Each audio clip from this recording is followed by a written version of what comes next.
And welcome back to Coast. George Norrie with Dean Radin and your calls. Dean, you did an experiment with magic involving chocolate, tea, plants, and stem cells. What was that all about? Yeah, those weren't really magic. I mean, they are in a sense, but only in the sense that psychic effects and magical effects seem to be part of the same class.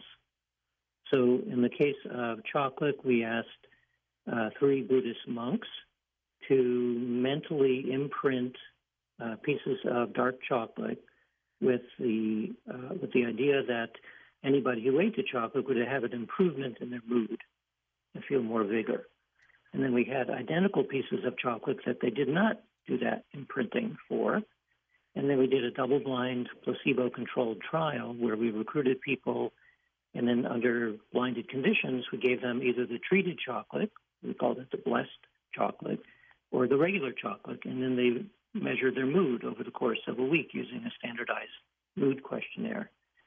And the hypothesis was that if the intention or the blessing did anything, that the people in that group would have an improved mood, and they did. They had a statistically significant improved mood as compared to the people who got the other chocolate. So then we tried the same thing using tea, actually using water that had been blessed, but then we made tea out of the water. In that case, we had 100 people that were randomly assigned to the 2 groups, and again, under double-blind conditions. The group getting the treated tea had significantly improved mood. Amazing. And we did the same thing with plants that were treated with either the blessed water or regular water from the same source, significant difference in plant growth. Did the same thing with stem cells, and right now underway is a similar study looking at the effect on cancer cells. So is this magical? Well, it's magical in the sense that we don't really have a very good explanation yet as to why this works, but that it does work is pretty clear from the evidence. And these studies that I just mentioned are part of a long series of studies not done by other people in other laboratories. So all that we're doing in this case, which is somewhat new, is trying many different kinds of targets, everything from human mood and behavior, all the way up to objective measures like does it make a difference in the growth of stem cells? And the answer is, yeah, apparently it does. When is science, Dean, going to say there's something very supernatural about all this? We can't figure it out, but we know it's there. Yeah, science will never say that because from a scientific perspective, there is no supernatural. Right. Right? It's that there's lots and lots of things that we don't understand very well. And so words like magic and supernatural and those kinds of words are used as placeholders for something that we can't quite understand yet. So when we do understand it better, well, it'll have some other name. Some new name will be devised. So science doesn't like terms like supernatural because it implies that this is not natural, and the only thing that science can study is the natural world. So it will eventually become natural. Every time I have a psychic on the program, I talk to them about what it was like when they were a young girl or a little boy, and whether their mother had this ability or their grandmother had this ability or their father had the ability. And I've concluded that there's some kind of genetic makeup to this. It's passed down sometimes. Yes, it's very common that we hear that. And so we did a small-scale study to look at the genetics of psychics who come from psychic families as compared to people who don't report psychic abilities, and no one in their family does either. And so this is the same sort of test that you would do if you're trying to study the nature of genetic disease. You find people who seem that their family have had a certain disease and they have a certain disease, and you compare it against people who don't have that. You do a full genetic workup, you get all of their DNA, and then you can compare it to see if there's a genetic basis. So we did that for psychics, and we did find a difference. So when you do this for complex behavior, and let's assume that psychic behavior is complex, you need thousands and thousands of cases. So they're out there. I mean, it was pretty easy to recruit the people for this test, but we only had enough money to do something like a dozen and a half. in each of the two categories, and we would need thousands, which would cost probably at least $1 million, if not more. And we didn't have that kind of money. But the fact that we, even in a small-scale study, saw that there looks like there is a genetic underpinning for this inherited psychic talent, in hindsight, it makes a lot of sense, because a lot of things are inherited, including sports talent and musical talent and a bunch of other things. Sure. So we would actually be surprised if there wasn't some sort of genetic basis to the psychic ability as well. Wasn't the Institute of Noetic Sciences started by Edgar Mitchell, the late astronaut? It was, yes. And we're at our 50th anniversary. He started it in 1973. Amazing. He was an amazing guy, too. Yep. And so I think he would be pleased that he had been saying for years that UFOs are real and they're here and all of that. Yep. I think he'd be very pleased to see how the society is slowly catching up to the idea, and not only society, but government is finally admitting that something, in fact, is going on. Let's go to the phones for you. Bill in Indianapolis, welcome to the program. Hey, Bill, go ahead. Hi, George. Just quickly want to say thank you for playing the Tony Bennett. It makes his passing a little more tolerable Thanks. tonight. A little more coming up tonight, too. Super. Dr. Radin, I have several of your books. My favorite's probably Real Magic. And I got my dog-eared copy out here and was looking around because the question that came to mind, you talk in the book very briefly about these thought forms, servitors or tulpas or golems. But I also know about something called an egregore, which is a non-physical entity supposedly generated by large groups of people, like a thought form. Could you give some more ideas of what you think about that? Could that be affecting the random number generators and these other in your experiment? Well, it is true that there, in the magical traditions, the notion that a magical spell can be used to create a living creature out of mud, essentially, or out of nothing. And the egregore is one category of like that. So typically you would have a ritual involving a number of magicians doing something in order to evoke these entities. Is something like that going on with the Global Consciousness Project? Possibly, yes. And the difference, of course, is that in the GCP experiment, we're not asking people to intend to do anything. We're simply looking at the role of large-scale attention, not intention. But one new element in the GCP2 will be that there occasionally will be intentional experiments as well. And so this is a new element that we'll have in the new study, where some portions of the random generators that we've built will be dedicated to intentional experiments. And that will more closely then look at the question of, can group mind intentionally make a change? Because as I said before, GCP1 was completely a passive experiment and only looking at attention without intention, but that's going to change. Can you conclude anything from the experiments that you've done to date, Dean? Well, in a sense, yeah. I mean, the primary result overall is that psychic phenomena are real. So from a lay perspective, it's like, so what? I mean, we've known that forever. A lot of people have these experiences. From a scientific perspective, what I just said is extremely controversial, because science is based on materialism. It's based on the idea that everything is matter and you are your brain. And if that assumption is not completely correct, then you suddenly have openings for things like psychic effects. Well, I started out as a skeptic in this. I didn't know that these things were real. But after many, many experiments, I finally convinced myself, based on the data, that these psychic effects are real. And from a scientific perspective, that is a very radical statement. And it's still not mainstream by any stretch of the imagination, but nevertheless, I think it eventually will be, for reasons, as I said before, that the nature of our understanding of consciousness is significantly changing only in the last couple of years. You know Russell Targ, and you knew Ingo Swann, didn't you? I did. Yep, I know. Yep. You were part of that group, weren't you? Yeah, I joined the SRI group after Russell had already left. So I didn't exactly replace him. Nobody can replace Russell. But yeah, I was on that project a few years after he had already left it. Would you say that remote viewing is much like this global consciousness? Well, that's an interesting question. Remote viewing suggests that there's some aspect of mind that is not just inside your head. So, in other words, that we have senses that expand beyond our brain. There's something wireless to it or something like that. Well, from a physics perspective, non-local. It's not constrained by the everyday sense of space and time.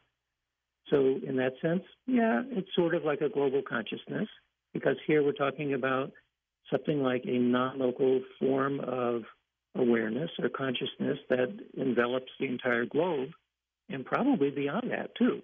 I mean, if were able to put random generators on the moon, I kind of suspect that we would see effects on the moon, too. But we haven't been able to do that yet. Next up, let's go to Mayat in the city of New York. Hello, Mayat. Yes, excellent guess. How brilliant you are, Dr. Radin. I just have a couple brief comments. Tony's comment regarding thought forms. I believe the Tibetans have a term called thulas, where I think it's Thula, where you can actually manifest your thought form into matter reality. But my brief three-part question, and I'll listen over the air. First of all, let us know the genesis. I heard you talk about it a little bit, but who did you first read, and who are you now reading, especially for the bibliophiles that put you in this important direction? And I also want to know, it seems like with the 1,000 eggs that you're opening up the potential of actually changing collective consciousness. And the last part of the question is, some of us aren't very sanguine about the direction of the country, the lie and violence, and taking people back 60 pre-Civil War status years. So I'd like to know also if the device, random number generator, is also picking up that vibe, and whether it can turn it around, because we seem to be going into the abyss. And if you have my questions, George usually does, I'll listen over the air. Thank you so much. We'll take a couple of them, Dean. Why don't you take the last one first? What are we picking up these days? Yeah, so we're picking up, I would say, to be more cautious about this, we appear to be picking up something like attention that is fueled by emotion. And so it could be positive emotion or it could be negative emotion. We see both effects in the GCP experiment, generally somewhat larger effects with positive emotions, things like celebrations, than we see in things like tragedies and negative events. So that appears to be what's causing these effects. And it points back to the idea that we're looking at meaningful coincidences, that minds become coherent and pay attention to something, and that coherence seems to be reflected in a meaningful way with the change in the physical world. So there's nothing special about random number generators. It's just a convenient target that we could run around the world all the time.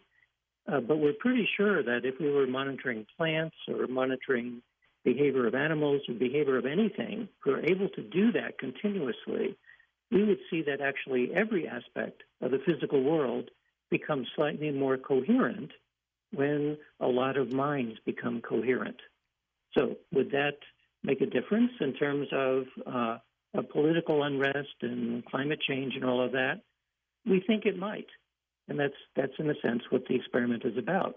If minds become very coherent and on the same wavelength, maybe a lot of the chaos and feelings of disruption around the world will begin to settle down and become more coherent as well.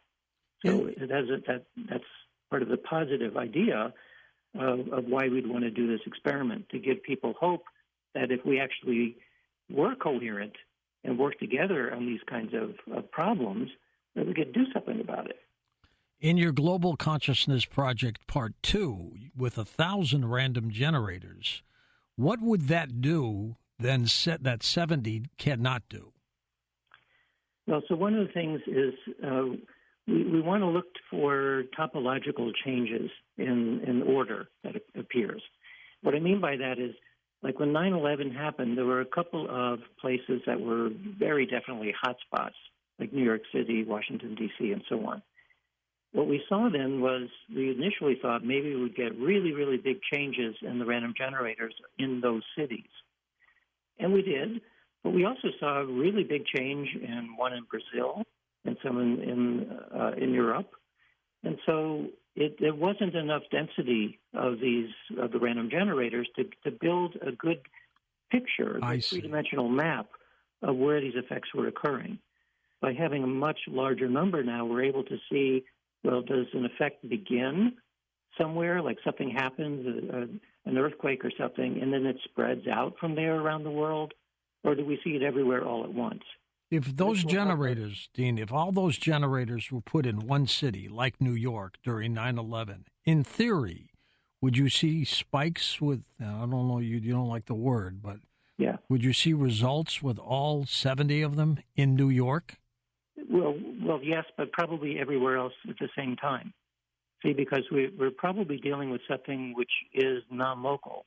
It is an event could happen in one place, but it doesn't seem to be limited to that place in terms of the effect that it has on the rest of the world. Right. The reason I say that is because even in GCP1, when we see a big event happening, the event occurs not because a couple of generators go haywire in the location, but rather we see correlations appearing among pairs of random generators around the world, all at the same time. So it kind of suggests that we really are dealing with something like a form of consciousness that encompasses the entire globe. It's truly remarkable. Dean Radin is with us. Dean, are your books still available?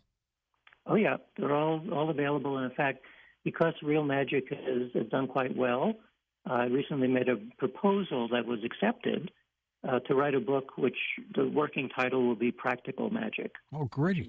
Good for you. Yeah, so that'll be about a year from now when that's published. You still continue to give talks and interviews, don't you? All over the place. 750 so far. My gosh, why do you keep doing what you do? What drives you?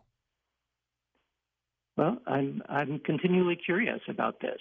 I've worked in conventional science and engineering, and generally found that even though that kind of work is sort of intrinsically interesting, it has never been as interesting as working on something right on the leading edge of what is known. And we know very little about psychic phenomena, and so my curiosity is constantly pushed, and I'm always excited about it. We're going to come back in just a moment with Dr. Dean Radin and take final phone calls here on Coast to Coast. His websites are linked up at coasttocoastam.com.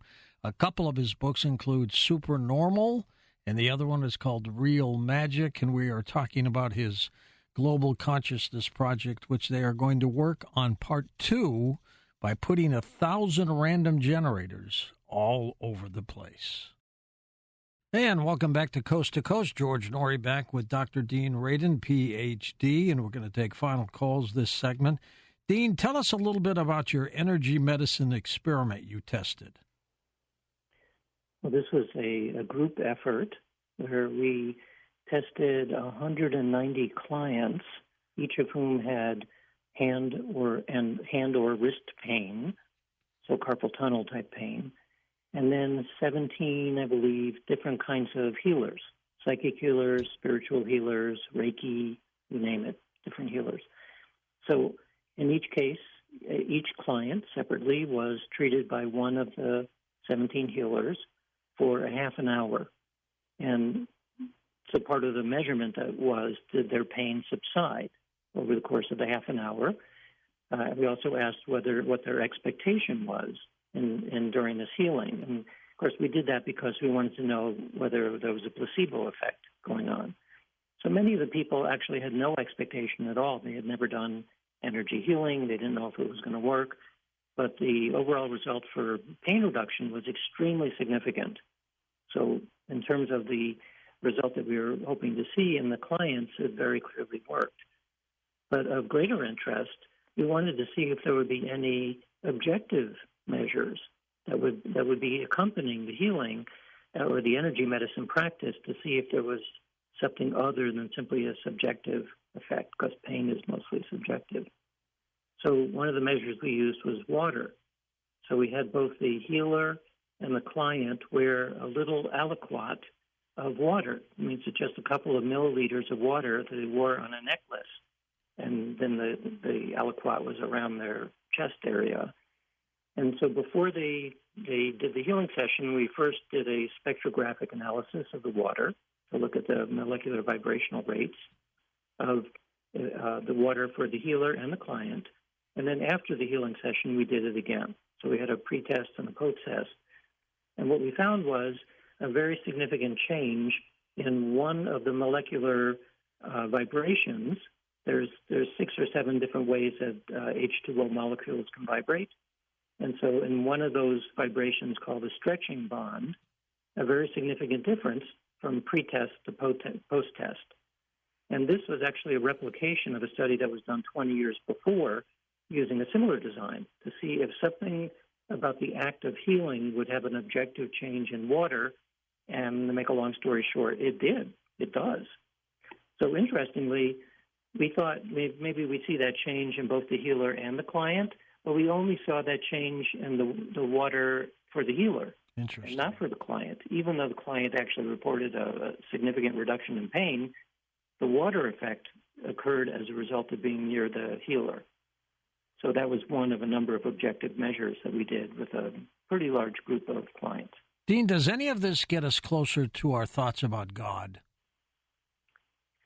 Well, it's relevant and probably more in the sense of what people think of as spirituality, not necessarily a personal God, but the notion that there is something more than our everyday sense of the way that the world works. There's something energetic, there's something about information or about intelligence that is revealed through these kinds of experiments. Eventually, I think what we currently think of as science and spirituality will be it's not a parallel course, it's a convergence course. And so similar to the way that we use the word magic to talk about things that we don't quite understand, I think that's how we're talking about the word spiritual. We're talking about elements of reality that are quite real. They're somewhat difficult to measure at this point, but eventually we'll learn more and more about it. And this is not to say that all mysteries will be solved by science, because I think there's probably an infinite amount that we can learn. But some of what we're talking about today in terms of spirituality will eventually be better understood. Let's put it that way. Let's go back to the calls west of the Rockies. Ron's with us in Montana. Hi, Ron. Go ahead, sir. Hi, George. Dean, my question for you is this. Electricity presents many hazards that we've become heavily dependent on. Is there anything that the global consciousness movement is doing in that regard? About electricity?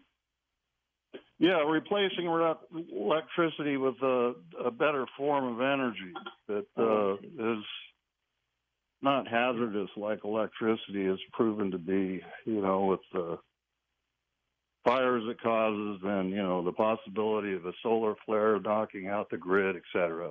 I think we're in too deep with electricity, Dean, to get away with it. What do you think? Yeah, I mean, the world runs on these gigantic power grids. And most of the time it works pretty well. Occasionally, because there's a lot of power involved, you can have fires and people can get electrocuted and so on. But I think in general that electricity seems to be the way that the world is powered. The question is, are there other forms of force, let's say, that may be related to consciousness? I think the answer may be yes, but we're far, far away from understanding how to use those kinds of abilities because in order to understand how to turn the small effects that we see in the laboratory into practical technologies, there's an enormous amount of work that needs to take place. Because to understand what we currently call magic, which seems to have an effect on the world, we need to change our models about the way the world works. And we're still pretty far from that. Eventually, maybe. I mean, if there have been prior civilizations before the one that we consider to be our civilization, 20 or 50 or 100,000 years ago, maybe they did figure it out. And maybe they made a mistake, and that's why they're not here anymore. So anytime we develop a new kind of force or power, it could be used for good, it could be used for bad, and sometimes mistakes are made, and it could accidentally do things that we didn't intend.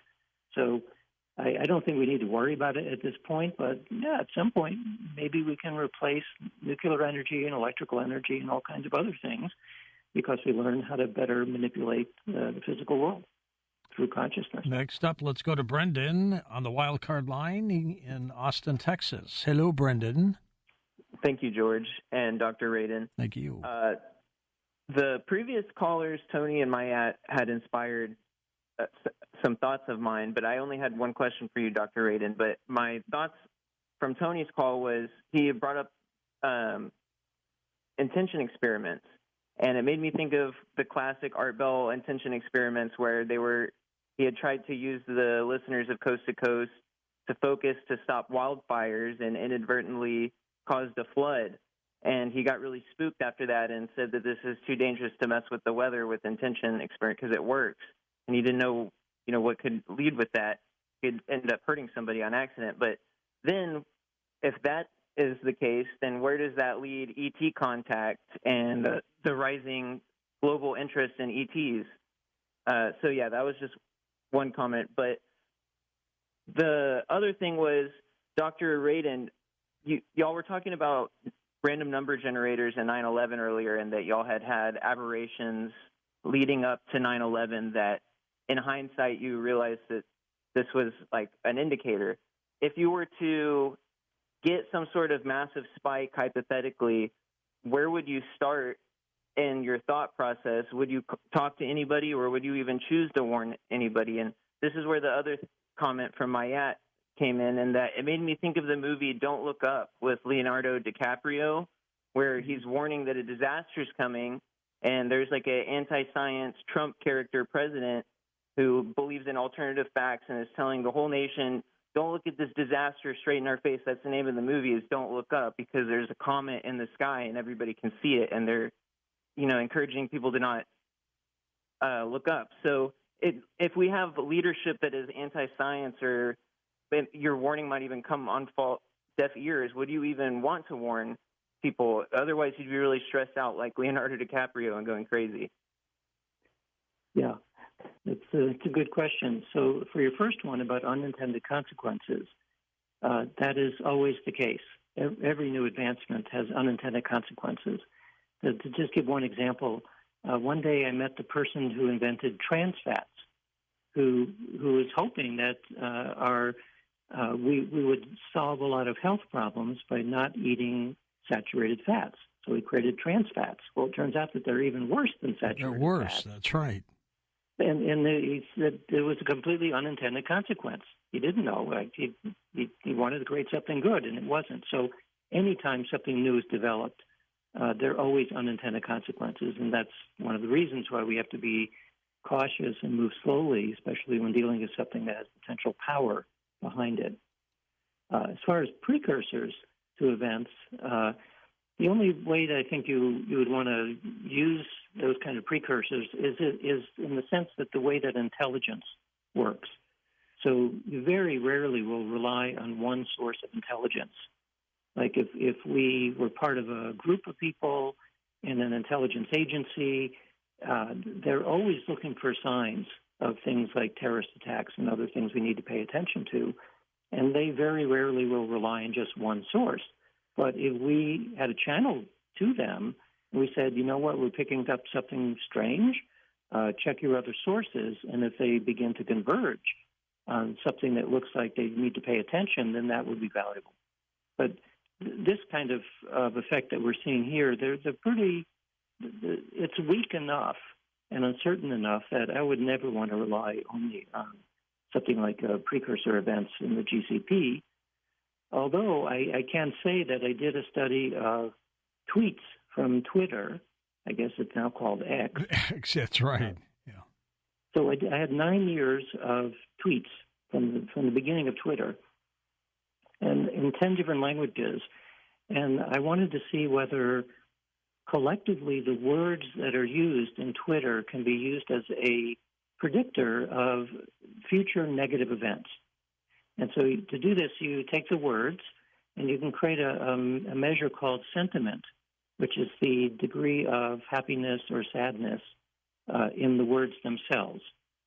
And the idea is that maybe everybody has a little bit of precognitive or premonition ability, which might show up in millions upon millions of tweets. So it's not that people are trying to predict the future, but on one day they might feel a little depressed or something. And if it turns out that a lot of other people are feeling depressed, then their words will reflect that. Regardless of what they're talking about, they're going to use words that are more depressed. So I did this large-scale analysis to look at the way that the sentiment measure varied from day to day as compared to unpredictable negative events that would occur 2 weeks later. And, of course, all of this is in hindsight because when you have 9 years of data, you can look at events that were really negative, pull them out, and see whether the tweets were becoming progressively negative before those events. And it turns out that you can. And I found actually in 10 different languages that you get similar effects.